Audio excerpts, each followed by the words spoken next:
What is up? It's your boy Steady Chaos, and I have a good one for you tonight. So, the long-awaited video. I've been waiting about a month to make this video, and it's sort of a deadline I've set for myself. So this video is going to be the LG CX or C10 OLED television review. Now, I have intentionally waited a month to do this review so that I have a little bit of time to spend with this TV in all various ways, using it as a PC monitor, using it for Netflix and Dolby Vision, gaming on it with the PS4 Pro. I wanted to give myself a solid 4 weeks to experience all those things with this television so that I can have an informed opinion and let you know one way or another whether or not I would recommend you buy this TV. After all, it's a pretty serious investment. I bought it in mid-April from Best Buy online. Had it delivered, it cost me $1,800. I spent an extra $200 to get the additional 2-year warranty, just in case of screen burn-in. You never know with OLED televisions, right? So with the television comes a 1-year standard warranty from LG, and then the 2-year from Best Buy Geek Squad, so 3 years of total protection. And quite honestly, I'm such a goddamn videophile, I figured by 2023 or 2024, when this thing is out of warranty, I'm going to want a new TV anyway. So I figured that was enough. Also, this is not the first 4K TV I've owned. Now, this LG OLED is going to be my TV alone in this household. I am the only one that uses it. I use it, like I said, as my PC monitor and for PS4 Pro gaming. But I wanted to give myself some time to use the TV so that I could compare it to the TV that's been in my living room since 2015. That is a Samsung Edge-lit JS8500 4K 10-bit panel television. That television is the damn bomb. That was one of the first TVs to do legit HDR10. It doesn't really, even now, I think it gets like 550, 600 nits of brightness, which isn't great for an LED TV, but back in 2015, the thing was awesome. TV has held up really well. I've had absolutely zero problems with it. It's been very durable, and I am a very happy Samsung owner. I've had multiple other Samsung televisions. So the reason why I bought this LG OLED was I had an LG UD 99 32-inch 4K HDR10 capable monitor.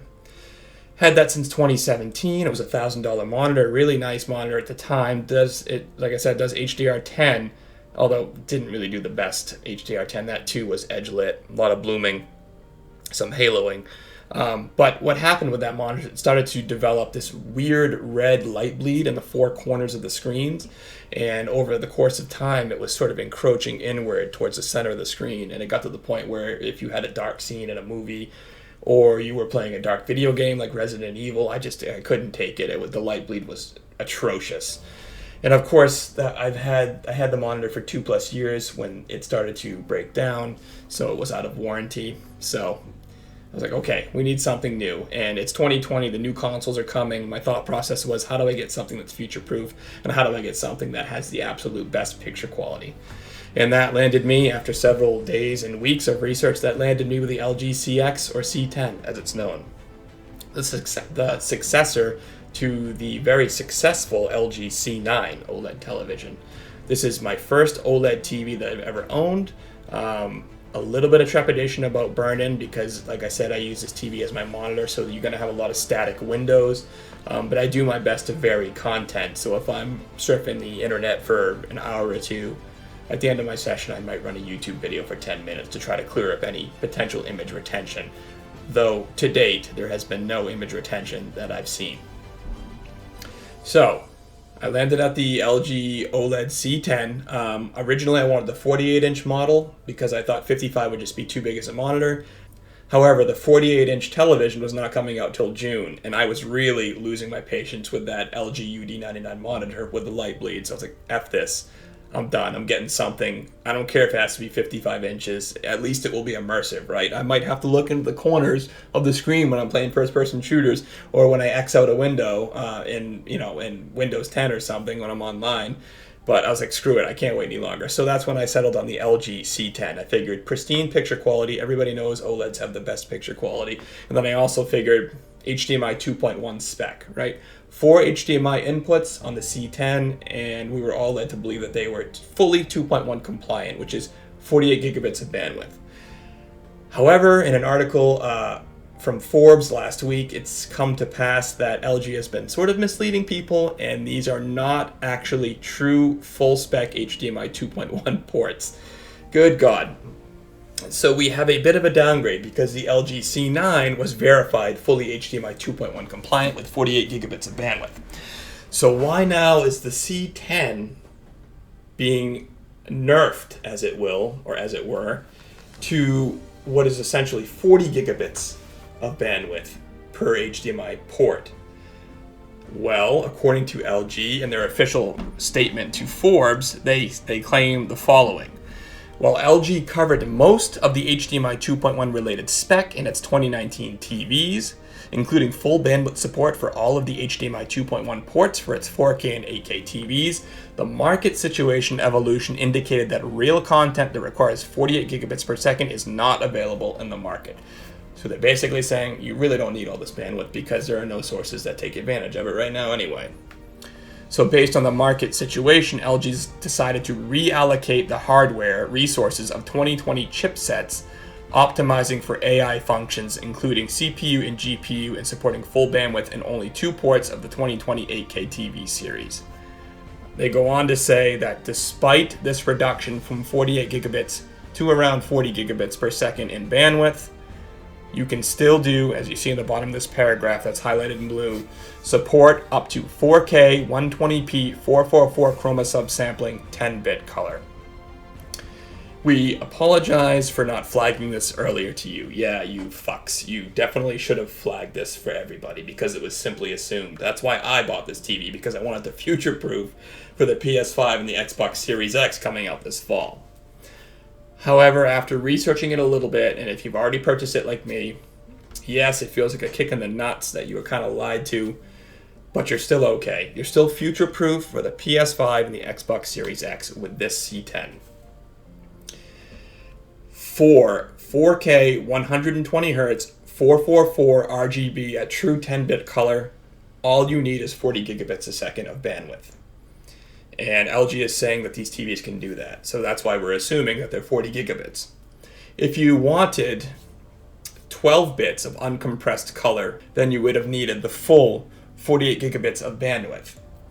However, this TV and all TVs out there right now are merely 10-bit panels. So, I know that's a lot of data, and I just wanted to get that caveat and that explanation in there as to what happened, because this has been a big story with LG lately. So, if you've already purchased this C10 because you wanted it for the PS5 and the Xbox Series X, you're still okay. If you're thinking about purchasing the C10 because of its great picture quality and you want to make sure that it has most of the HDMI 2.1 spec and it's future-proofed, you're okay. It still does 4K 120 444 10-bit color, and it will have auto low latency mode, and it will have HDMI Forum VRR for tear-free gaming. So you're okay. Now, with all that out of the way, let me adjust the camera so that we can deep dive into this review of the LG C10. And when I say deep dive, I mean deep dive. This is going to be like a 50-minute video. I'm going to try to cover as much as I can as it relates to the picture quality, the pros, any cons or negatives that I've observed, the audio quality of the television, even the quality of the controller itself. How I feel about it, the interface of the TV, some associated apps, how 4K HDR looks, how is the TV for gaming. So without further ado, let me reconfigure the camera, point it at the television so that you can see what I'm seeing, and we can jump into this together. Stay tuned. Alright, so here we are looking at my setup here. Just wanted to kind of scale the view back, give you guys a chance to take a look at my setup here. So you'll notice there is a gate around the periphery of my setup because I have a 2-year-old who likes to get his hands on everything, and I have some fairly expensive equipment in here, so I had to put a gate up around my station so that he couldn't, pull on my controller, my Yeti microphone, or knock the speakers over, or anything like that. So I'm looking forward to the day when he gets a little bit older and I don't have to have this gate, because I can't tell you the amount of times I've tripped late at night trying to just hurdle this damn thing. It's a pain in my ass. But anyway, a quick rundown. So I have a 63-inch long desk here that you can see. I got the C10, like I said, for my monitor, And for my gaming needs, nobody else uses this TV. I'm the only one that uses it, so I'm not too concerned about burn-in. I'm gonna make sure I vary my content. I'll game for a little bit. I'll go on the internet for a little bit. Maybe if I'm using the browser windows for a long period of time, I will switch over at the end of my session to a YouTube video, kind of clear up the screen. But I mean, it's only been 1 month, but so far I haven't had any image retention issues to speak of. So rounding out the rest of my setup, I got a Yeti mic right here. I have my Vanatu Transparent Zero speakers. These speakers are awesome. Probably, in my opinion, the best desktop speakers you can have, or at least among them. The sound quality is excellent. The imaging is just spot on. I really feel like these passive radiators help too with the bass response. Got a couple of down-firing 8-inch kickers, a couple of Pioneer kickers, and then I have my headphones underneath. I got the Sennheiser HD700s for my critical listening, and I have some Astros for gaming, and over here my less used headphones, I have the Sony Golds, and I have the Audio Technicas. And then for my DAC and amps, I use a Chord Mojo DAC amp, and then I have the Astro A40 mix amp, and the PlayStation 4 Pro down here. So, with all that out of the way, let's get into the nitty-gritty of this picture and whether or not I would recommend it to you. Alright, so I've got the TV set up. Let me zoom back a little bit for you. I have a little bit of ambient lighting, or mood lighting, set up in the background here. Now, this may not come through all that well. I don't have the best digital camera. This digital camera is probably 6 or 7 years old. And it's a Sony, probably only like a $200, $250 camera at the time, and does just 1080p. So this probably, you know, not even probably, this definitely is not going to be, this camera is not going to be representative of the actual picture quality that I'm seeing, nor is the camera HDR capable either. But it gives you an idea of what I'm looking at. You guys can kind of follow along. So, it kind of goes without saying, the best thing about this TV compared to my JS8500, which is an edge-lit panel, but it does have wide color gamut and HDR10. I mean, everybody knows the best thing about this TV is the contrast and the black levels. Telling you right now, this TV is, in OLED TVs in general, they're not going to absolutely blow your mind. They're not going, at least in my experience. My JS8500 is a great TV, especially in bright conditions. It does bright scenes very well, but when you watch dark scenes or when you see credits scroll, for example, at the end of a movie, that's when you notice the blooming, because the JS8500 is edge lit. So that means the light is coming from the edge of the TV and it's illuminating the pixels. Now, with this OLED, and as I'm sure you guys are all aware, OLEDs are self-emissive. Every individual pixel on the OLED can light itself up. And that's why you get such perfect contrast. That's why you get such perfect black levels. Because if you have a scene where you, for instance, you're driving at night and you have a pair of oncoming headlights coming at you, the only thing that's going to be illuminated are those pixels that are illuminating the headlights. Everything else that has to be dark will be perfectly black, because those pixels are essentially turned off. They're off. There's no light bleed. You know, the pixels are self-emissive. If the scene has to be black, they will turn themselves off. So right away, that's the first thing you notice is the contrast and the black levels. No blooming, no vignetting, nothing like that. Everything is pretty pristine, and it's pretty awesome. Again, it's not to the point where it's like, holy crap, this absolutely destroys my JS8500. I enjoy watching both TVs very much, honestly. But certainly the black levels and the contrast are quite a bit better than my JS8500. And then of course you move on to color reproduction. You can just see by this picture here, the color reproduction. This isn't even an HDR, this is just SDR. This is my background for for Windows 10.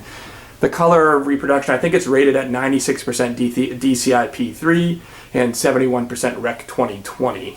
But what I've experienced with my JS8500, I think that's rated around 93 or 94% DCI-P3 and also around 70% Rec 2020. So really the color gamuts between the two TVs are very similar. But in my opinion, why the color looks quite a bit better on the OLED is because you have that black background. Any colors that you're looking at, especially if they're put up against a dark background, an inky background, they're going to look that much more pronounced. And that's what you get here with the C10. You just get colors that pop off the screen almost like they were three-dimensional, really. And you know, to further illustrate that, and again, I remind you, this is SDR we're looking at here. This is not HDR. So in HDR, the colors are even. I mean, Dolby Vision on Netflix, and you know, and that's being streamed via Wi-Fi, looks really good, really good. It doesn't look quite as sharp as my JS8500, but that's because in the living room I have a 4K Blu-ray player, and there's, you know, as you all know, with 4K Blu-rays, you're looking at zero compression. You're looking at just a pure, pristine picture. I have yet to test this television with a dedicated 4K player, but I guess it's going to have to wait until the PS5 comes out, because that will have a 4K Blu-ray player.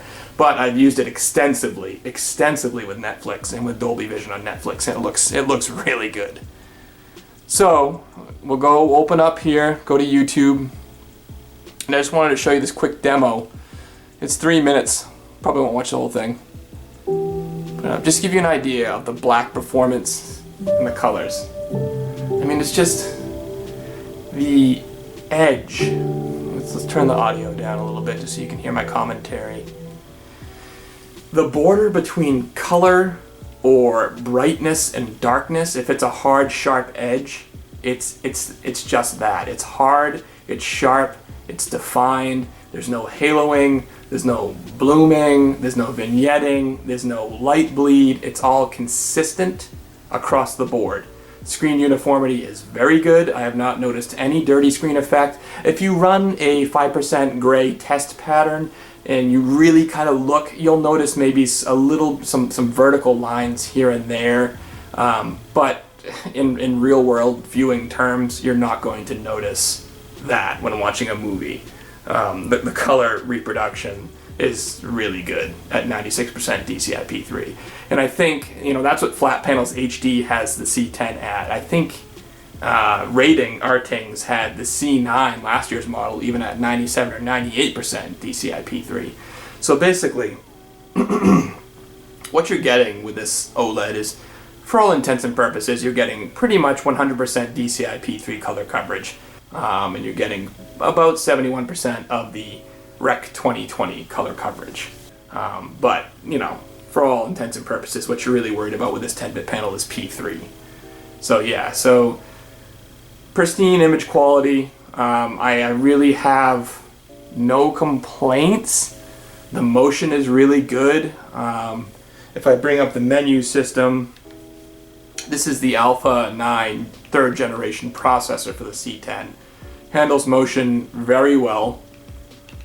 Bring up picture mode settings. I'm using Expert Darkroom right now. These are my settings. You know, I use this TV, like I said, as my PC monitor, and there are a lot of static windows sometimes, so I try to keep the contrast and OLED light levels low, at least for the first 1,000 hours of usage. As you know, when you keep that contrast and that OLED light low, you're mitigating to some degree the level of burn-in you might experience. If you're, you know, you take the TV out of the box and then you have some static images and you crank the contrast up to 100 and the OLED light up to 100, and you know, you're probably not doing your TV any favors as you break it in for the first couple months. But yeah, so the picture options, we're talking about motion control. What I have is I have it on natural right now. If you put it on off, you're probably not even going to notice much of a difference. I mean, it looks great either way. Whether you're using, you know, a preset smooth function, whether you're using the natural function like I was, whether you have it off, it doesn't really matter. In my experience, the motion is good. There's a little bit of judder with 24p content. That's pretty much a function of the OLED panel having an instantaneous pixel response. I believe the pixel response time or measurement on the C9 from Artings was around 1 to 2 milliseconds. So you're talking pretty much instantaneous. LEDs and LCDs are not nearly as fast when it comes to pixel response time. And then to touch on motion a little bit more, You can go to user, and the most important, you can customize your motion if you want de-judder or de-blur. But the most important thing here is OLED Motion Pro, and I have it on auto because I feel like it actually does a pretty good job of making the motion even a little bit more fluid. You can go with off. If you go with off, basically what OLED Motion Pro is its black frame insertion. So we have, let's restart that demo real quick. But yeah, so when you're going to motion, you go into OLED Motion Pro. If we open that back up again, it's black frame insertion. So when you have black frame insertion, what it does is it makes the motion smoother. It makes it maybe a little bit less blurry, maybe a little bit less judder. But when you turn it on, what you'll notice is the screen will dim a little. Did you see that? And if you go to high, you can see a touch of flicker. But that's only on the high setting in my experience. When you go to OLED Motion Pro High, the image, even with HDR on, with Dolby Vision on, the image will be too dim for my liking, so I don't use the high function. If I'm gaming or watching a movie and I want to benefit somewhat from black frame insertion, get maybe slightly smoother movement, I usually just run it on low. On low, you're not really compromising much of the brightness, but honestly, you'd be just as well to run it on off because the motion processing is that good on this TV. I've never owned a Sony, and I know Sonys are known for their motion processing, so I can't really compare it directly to the Sony. But like I said, I have the Samsung, and I've had many other Samsungs in the past. The motion processing on this OLED is just as good as the Samsungs. I have noticed no deficiencies. And the only downfall to using, like I said, OLED Motion Pro is when you turn it on, you lose some brightness. And when you use high, you notice a little bit of flicker. But on low, you don't really lose much brightness, and you don't notice any flicker. So that's usually what I use on low, or I just put it on auto. But we'll leave it on low. Actually, we'll just leave it off for now, so we get the brightest image here. But I mean, you look at this screen, look at the black. See, this is transition between scenes. It's just totally black. It looks beautiful. And then, let's see, what other picture options can I talk about here? So let us get out of here. Let's pause this demo, come up to Flat Panels HD, and you probably can't see it from where I have the camera mounted.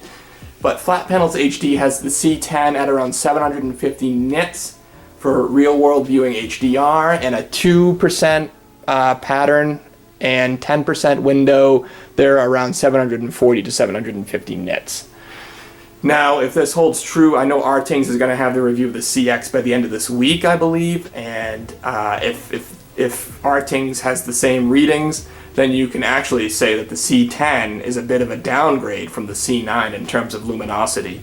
The C9 on Artings for a 2% window and a 10% window last year had around 850 to 855 nits of brightness. Here, like I said, they're being measured at around 740 to 750 nits. With my JS8500, that was one of the first TVs to do HDR. Really, it was 2015. That's only measured for around 550 nits. Both TVs look pretty much the same in terms of HDR performance. Granted, I'm playing the JS8500 on a dedicated 4K Blu-ray player, like I told you, and I'm playing the OLED on a streaming Wi-Fi Netflix service. So you can't, it's not really a fair comparison, but overall, the brightness, especially if it's a bright scene in a movie, they look pretty much on par. Maybe even the JS8500 winning out a little bit, in my opinion. So if you want an OLED and you have a bright living room and you're going to be fighting glare, probably not the best TV for you. If you want an OLED for picture quality and you're a purist and you can have a nice controlled dark room, or you want to use it for gaming, this is the TV for you. In a dark room, there is nothing better than OLED because, like we touched upon earlier, the contrast levels, the black levels are amazing, and that's what makes HDR pop even more. Even though it's only 750 nits, it's more than enough to show you high quality, high dynamic range because of that perfect black, because of that lack of blooming, that really makes those colors pop. And then, like I was telling you, for gaming, 13 milliseconds input lag, which is awesome, very good. 4K HDR, 13.2 milliseconds. I believe that may be among the fastest on the market for 4K HDR. I know that some of the new 2020 Samsungs can get around 8 to 9 milliseconds input lag, but that is not 4K HDR 10-bit. I believe the Q70T was just reviewed on RTings, and it has about 15 milliseconds input lag. I mean, you're parsing hairs here. It really isn't going to make a difference one way or another. 13 milliseconds, 15 milliseconds, 10 milliseconds, it's all really good for gaming. You're not going to notice any motion blur. You're going to have a nice crisp and responsive experience on the PS4 Pro or the Xbox, whatever your console of choice is. Now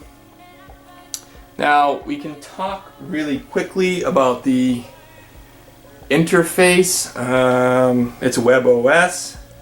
It's very different than what I'm used to with the Samsung, but it's pretty good, and the remote is laid out in a pretty good fashion. So you hit the home button, brings up all your apps, anything you might want to use. You can scroll through here, and it kind of zooms in for you so you get a better look at them.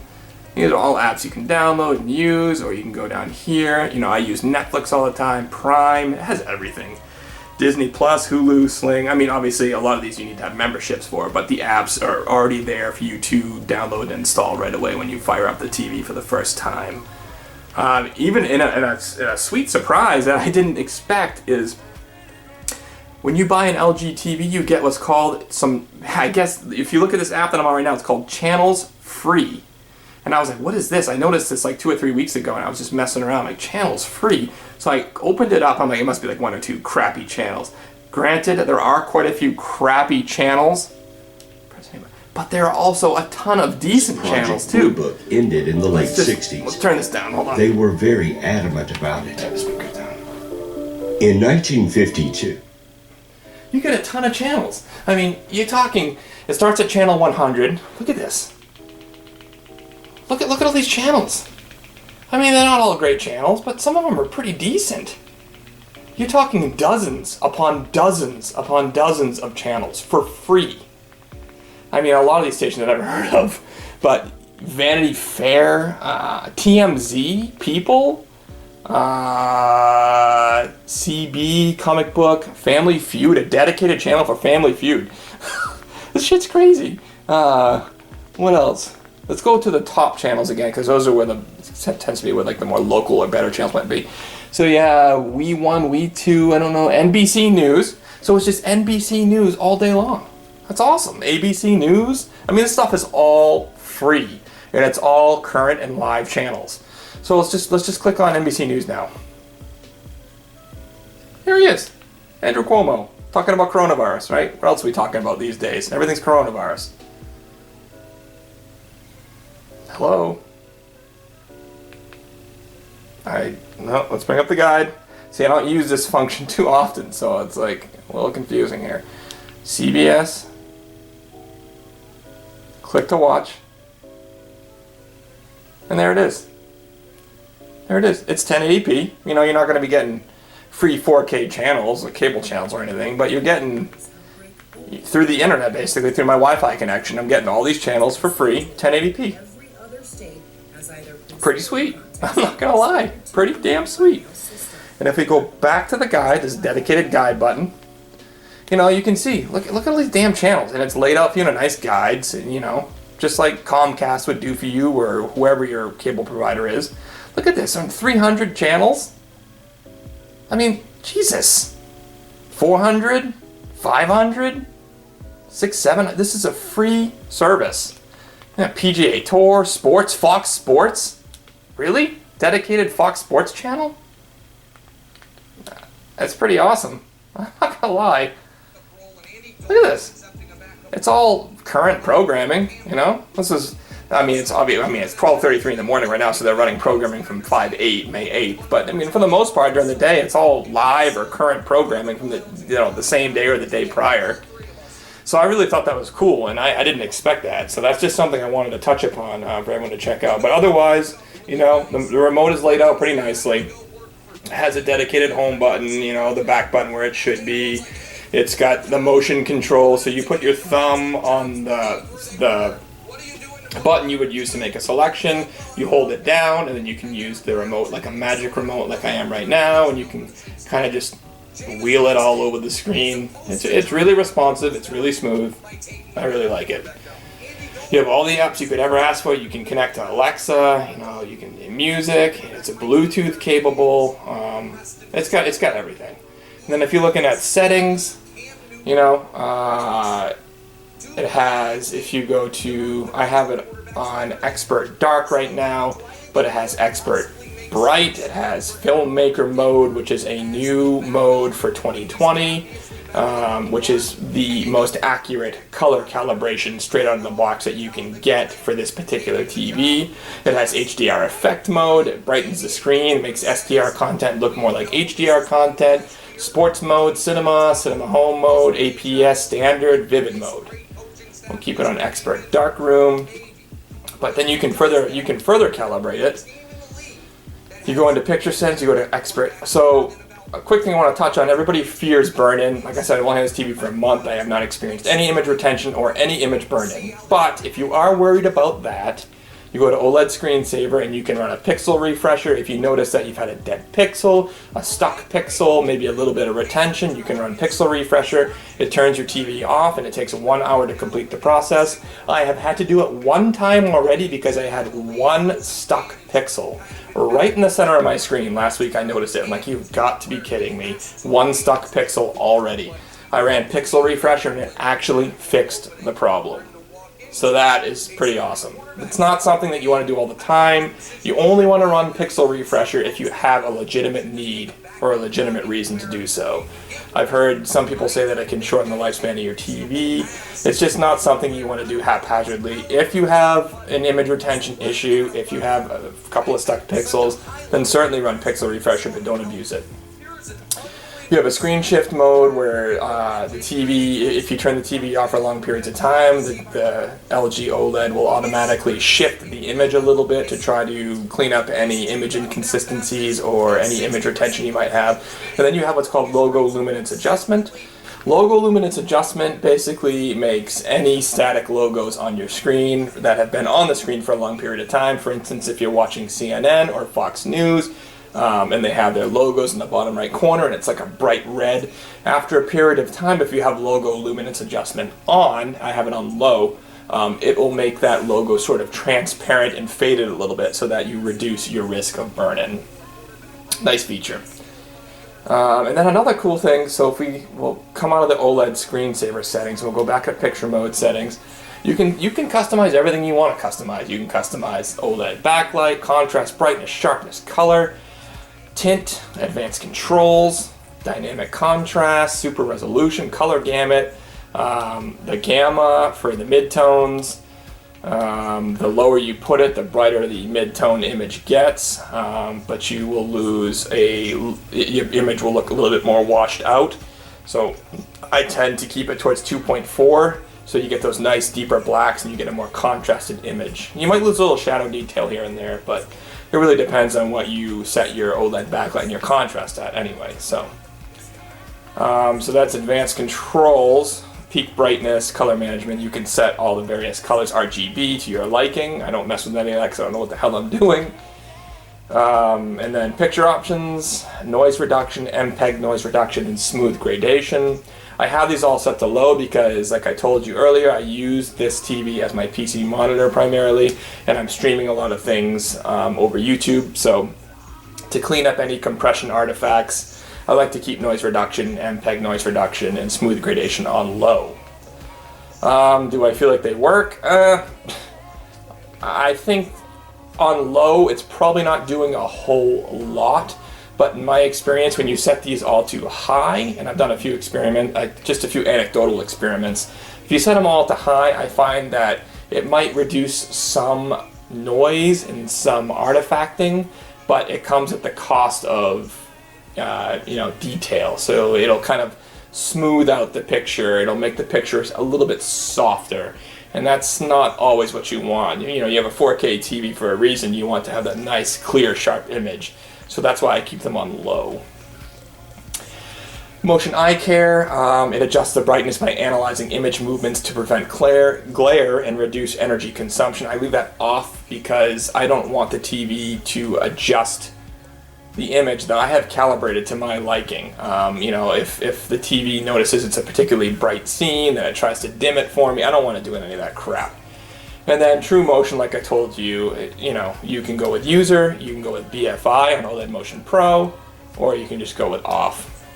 The motion, in my opinion, is excellent on this TV. I've had no problems. The sound in this TV, if you want a quick sound demo, if you want to just listen to this guy talking. And of course, yes! Whoa! Yes! TV gets plenty loud. TV is plenty clear. But this is an OLED television. You're getting it for the picture quality. You're not getting it for the audio. So if I were you and you want to put this in your living room, you're going to get yourself an AV receiver, and you're going to get yourself some nice floor standing speakers, or you're going to get yourself a nice sound bar. That's what you got to do. Your home theater experience will be that much better. You know, some of the audio settings, you can, you know, standard, cinema, clear voice, sports, game, whatever. I use AI Sound Pro, which I feel like to me sounds the best. And let's see, let's go down here to all settings. Let's go to sound. So Dolby Atmos can be processed through the TV speakers, but it's not legit Dolby Atmos. You don't have, you know, up-firing or down-firing speakers. It's the TV trying to mimic that experience. And while it does a decent job, it's not real Dolby Atmos. AI Sound Pro, like I said, it's really just a matter of preference and taste. I don't really even use the TV speakers that often. I use the Vanatu Transparent Zero speakers almost 99% of the time, or I use headphones. So I'm not too worried about this. I like AI Sound Pro. And what's kind of cool is you can calibrate your audio experience. So if your room, basically you can calibrate your audio to the best possible sound for your particular room and acoustic setup by using the remote. So I don't know how to bring that feature up right now. I've done it before. It's not letting me go down. I don't know how I got to it, but you basically place the remote where you would normally sit, and then the TV goes through and makes a bunch of sounds, and it calibrates the AI sound for your particular acoustic environment so that you're getting the best possible audio reproduction from your TV speakers. It's a cool little feature. Channels, connection. I have, like I said, I have Wi-Fi. I'd like to go with a hard wire setup, but my router is in the living room, which is in the other room, so it's not a luxury I can afford myself, unfortunately. AI service is another neat little thing. They have what's called AI Picture Pro, and this, as it says here on the screen, can enhance the resolution and sharpness of contents by an algorithm learned via a LG deep learning technique and optimize a depth through content analysis. I turned it off because I just don't want the TV playing with my calibration while I watch something. I want to calibrate the TV to my liking, and I want the settings to stay there. But it's kind of a cool little feature, and you can experiment with it yourself. Maybe it's something you'll like, maybe it's something you won't like. All this AI stuff, brightness, auto selection, I turn it all off. The only thing, as you know now, that's on is AI Sound Pro. And here it is. Maybe this is the section where you go to do the acoustic testing. It is right here. So start new sound tuning. So this is what you'd click on. So it's under general, and then you would go to AI acoustic tuning, and you would start the new sound tuning. So it says right here, to optimize the sound, play test sound on TV and start measuring reflected sound using the magic remote. Get started in a quiet environment for sound optimization. I have set it to, I've done the calibration, and then I've set it to bass boost to get a slightly more rich tonal sound from the TV speakers. And that's really it for audio. And then it has all kinds of other little features too. I'm not really getting into this kind of stuff, but like, you know, if you have a hard time with vision, you can go with a high contrast menu system. So it makes it black and white as opposed to the red and black colors. And it's just all these cool little options and touches. You go to support, and you go to software update, and most people have these set to on for automatic software updates, I keep mine off because I like to know when I get an update so that I can compare image to before and after. So I once a week I'll just check for an update. And there's no updates. I'm currently up to date.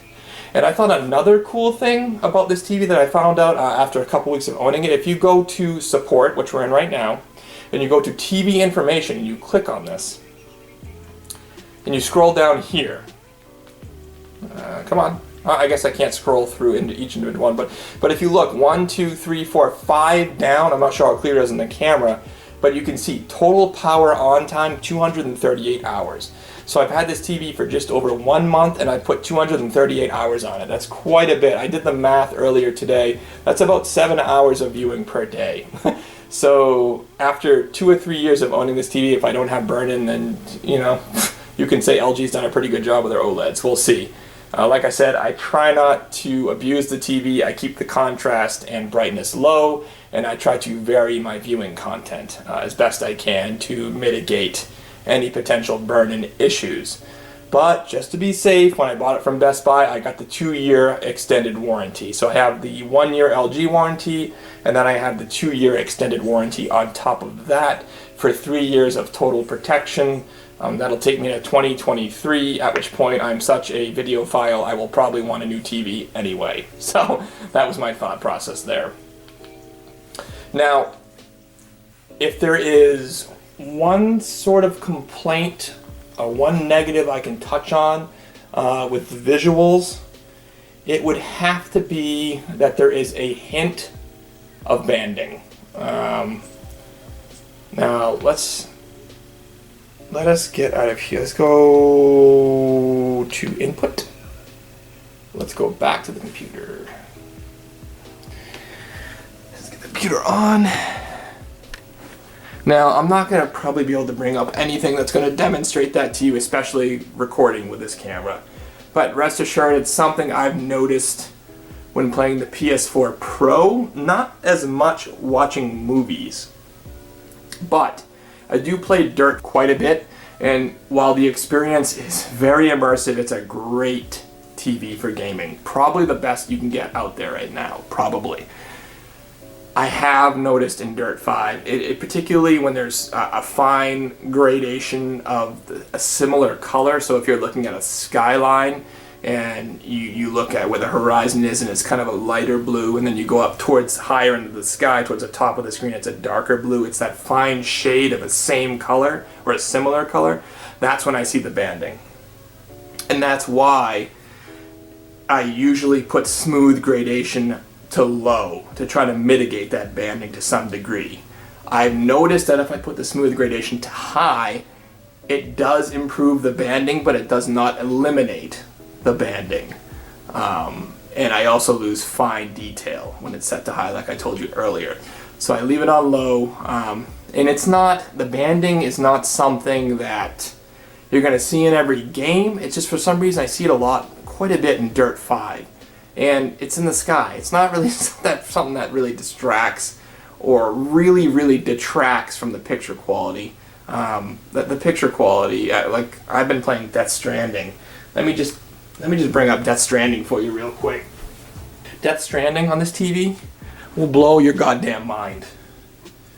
So I turn the PlayStation 4 on, I go to the PS4 input, and automatically I am in HDR, as the screen says in the top right. We're automatically put into auto low latency mode.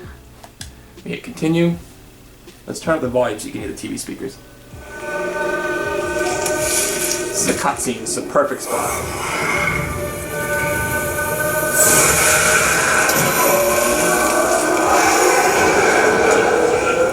Sam, do you copy?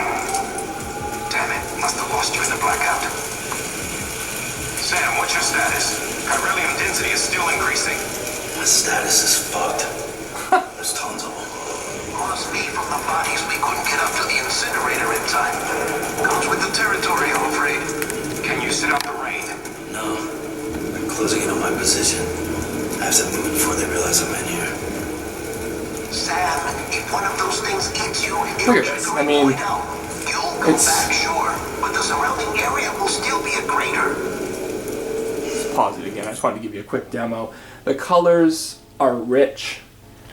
The tones on his face are realistic and natural. There is no perceptible input lag. The TV will do 4K, 120 Hz at HDR with wide color gamut at 10-bit color. So you are, despite what anybody will tell you, you are future-proofed for the next-gen consoles with this television, okay? The TV also has G-Sync. It already has HDMI 2.1 VRR, and it is rumored and expected that both new consoles will also have VRR. So you will have a smooth, tear-free gaming experience on those new consoles. I cannot recommend this TV enough for gaming. The only downfall is, once again, we have to touch on it, is the potential burn-in issue. If you play the same game over and over and over again, and it has a HUD, like a first-person shooter, or you play Fortnite with bright, rich colors, and it's the same game. You're playing it 8, 9, 10, 11 hours a day like some of these 9 and 10-year-old kids are, and you're doing that month after month after month. This might not be the best TV for you. It might not. But if you're somebody like me and you play 2, 3, 4 hours every few days, and you kind of vary up your content, and you're an adult and you take care of your purchase, your investment, your OLED TV, I don't think you have anything really to worry about for the most part. But if you are concerned, you can get that 2 or 5 year extended warranty from Best Buy, and I would recommend buying from Best Buy because their 2 and 5 year extended warranties do cover screen burn-in.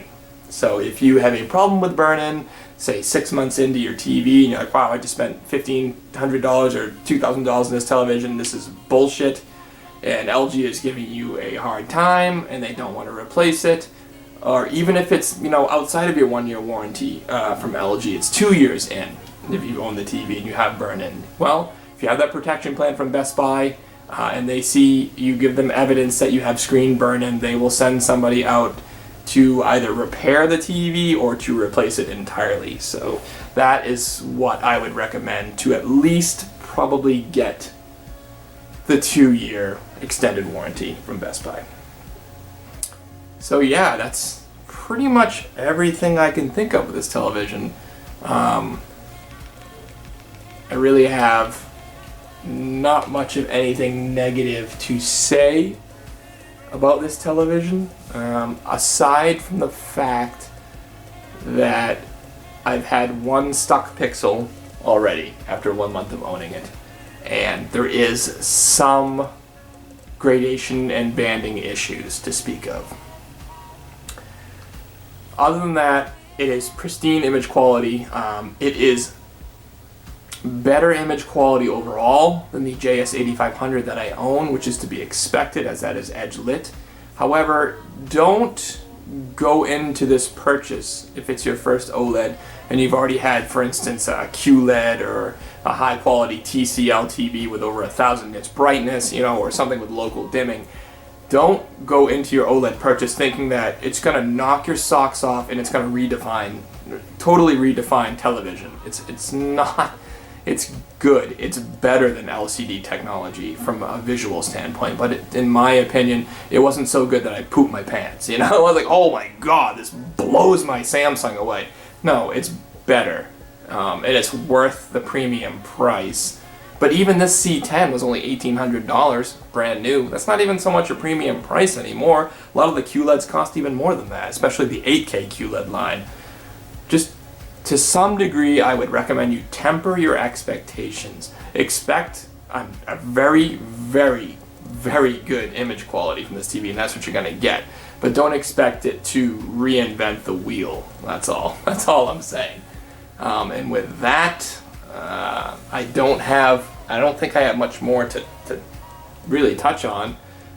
It is nice. I've already been able to, just one quick note I'll end this on, is I've already been able to try out the 120 Hz capability of this television. With my PC, I have a NVIDIA GTX 1660 graphics card, and that is an HDMI 2.0B out and I'm using an HDMI 2.1 cable just because I'm getting prepared for the next gen consoles going into the HDMI 2.1 ports on the LG, and I'm able to get 120 hertz through that. So my mouse movement, oh, is it buttery smooth? Let me tell you, I had it to 60 hertz when I first turned the TV on and hooked up my PC, and I'm like, is there any way to make the mouse input lag better, faster, smoother, more crisp? And I went into the settings and I put it on 120 hertz, and I was like, oh, there we go. Now we're talking. And you're probably thinking to yourself, how are you getting 120 hertz on an HDMI 2.0B graphics card? You can still get 4K 120 hertz, which is what I have it on for resolution 4K. You can still do 4K 120 in HDMI 2.0B port. However, you lose color. So you have to do it on 8-bit, and you have to do it on chroma subsampling of 420. I will bring that up, but I don't think you'll be able to see it because I have the camera positioned too far away. I'm not even sure I'll be able to see it from here. So if you look down here, it's 8-bit color with a YCB. What does that say? Either way, it's Y. I think it's YCBC 420 output color format, and the output dynamic range is limited. But it is 4K, and it is 120 hertz. You can see it right here. 120 hertz. And while the input lag has not been tested by anyone specifically with HDMI 2.1 ports to see what the input lag would be with 120 hertz, from what I hear and what I've read online, it's expected that with a game or any other form of media playing at 120 hertz, you will experience an input lag of 6 milliseconds. Let me say that one more time. 6 milliseconds. That is blazing fast. Whew, that is blazing fast. And it's already been rumored, and I actually believe it's a matter of fact, that Dirt 5, when it comes out for the Xbox Series X this fall, it is going to have 2 graphical format settings, or mode settings. It's going to have, I believe, 4K 60 as the baseline setting, and then it's going to have a 120 frame per second setting. They haven't disclosed what the resolution on that setting will be. I imagine it's probably going to be 1080p or 1440p. I don't see the next-gen consoles playing any games at 4K 120. Certainly not 4K 120 with ray tracing, that's for sure. But a lot of people have been saying, and I've seen on message boards, people say, oh, there's no need for me to get anything with HDMI 2.1 ports because the next-gen consoles are all going to be 4K 60 or 4K 30 anyway. That's not entirely accurate. Like I just said, Dirt 5 is going to have a 120 hertz mode, and so you want to make sure that your TV is capable of putting out 120 hertz, because I'm telling you right now, when you go from 30 or 60 hertz to experiencing 120 gameplay hertz for the first time, you will not want to go back. Even if that means you're sacrificing clarity and resolution, you will not want to go back. So definitely make sure that the TV you get, even if it's not an OLED, has some of those HDMI 2.1 features like VRR, auto low latency mode, and can do 120 hertz. Okay? And with that, I bid you farewell. Overall, I would give this TV a 9 out of 10. I would give it a 9 because it has perfect blacks. It has no haloing or blooming or vignetting. It has excellent color reproduction, great motion handling, and is an excellent television for gaming. The only reason it doesn't get a perfect score is because there is an ever-present risk of image retention and burn-in, because I've already had one issue with a pixel failing for a period of time that Pixel Refresher fixed, and because there is some noticeable banding with this television. I wouldn't call it problematic per se, but it is in certain scenes and with certain games noticeable. If you like this video, please feel free to give me a like, to leave a comment down below, tell me what you think, maybe subscribe if you're up to it, and until next time folks, we'll see you later. Peace.